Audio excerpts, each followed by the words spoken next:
Hey guys, welcome back to another video. So in today's video, we're going to have a speed test between the iPhone 10 and the iPhone 8. Now the iPhone 10 is running iOS 12.4 and the 8 is running iOS 13 beta 7.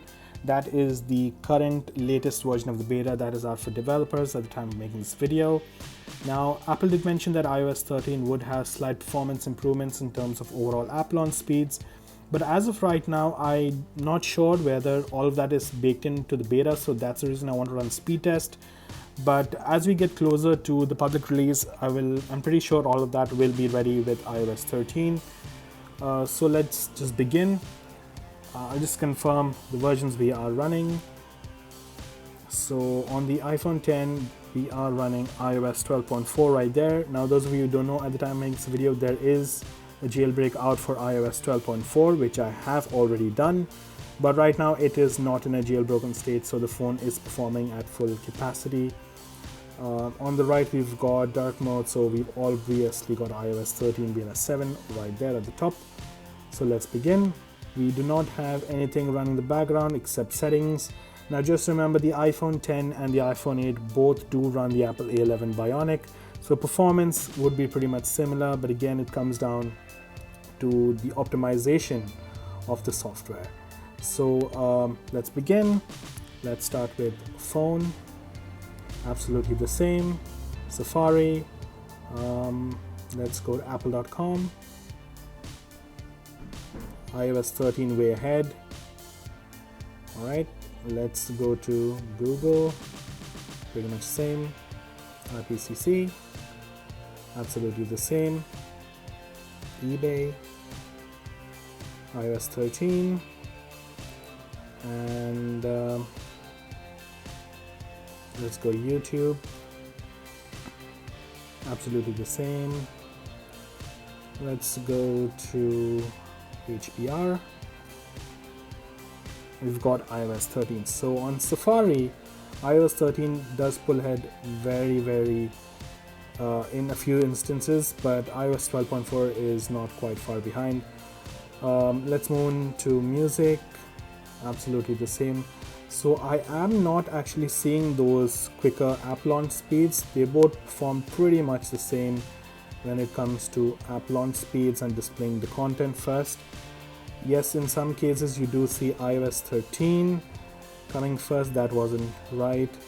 Let's go to clock. Yep. And I want to try the cameras, access them from the lock screen. So 3, 2, 1. iOS 12. Try that again, 3, 2, 1. Oops. Try that again, 3, 2, 1. Pretty much the same. Alright. Let's move on to some third-party applications. Let's try YouTube. iOS 13. Alright. How about Prime Video? This should be iOS 13. Yep. It would be iOS 13. Alright. Let's move into Facebook. Let's begin with Twitter. And again, iOS 13. That's good. Let's try Instagram. So I guess in third-party applications, the optimization is visible, but in terms of first-party applications, it isn't. Let's try Facebook again. Absolutely the same. Okay.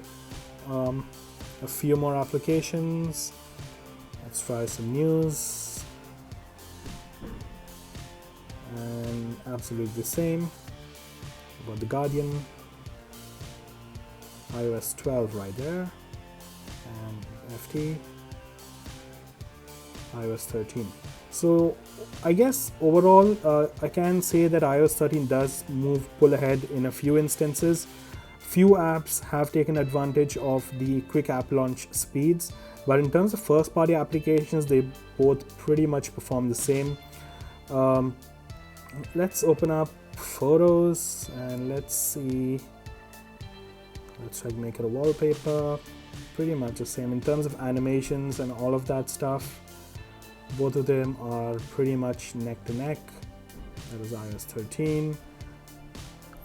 In terms of Geekbench scores, guys, as I said, both of them do run the Apple A11 Bionic. So Geekbench scores are here, which are absolutely the same in terms of single core, and the iPhone 10 does pull ahead with multi-core, but very slightly.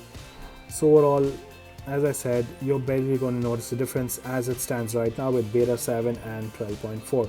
But I'm sure that iOS 13 will get more improvements, especially those performance improvements that Apple did talk about, as we get closer to the final release in September. So based on all the rumors, the final release for iOS 13 to the public in September would be, I guess, somewhere around the 18th or the 19th of September.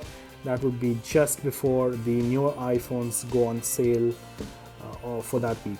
So that's it, guys. This was the speed test. If you did like the video, hit that like button and that subscribe button, and stay tuned to the channel. I will be doing another speed test with the iPhone 7 and the 6s Plus. Just want to know the performance of those devices as well. And I will catch you in the next one.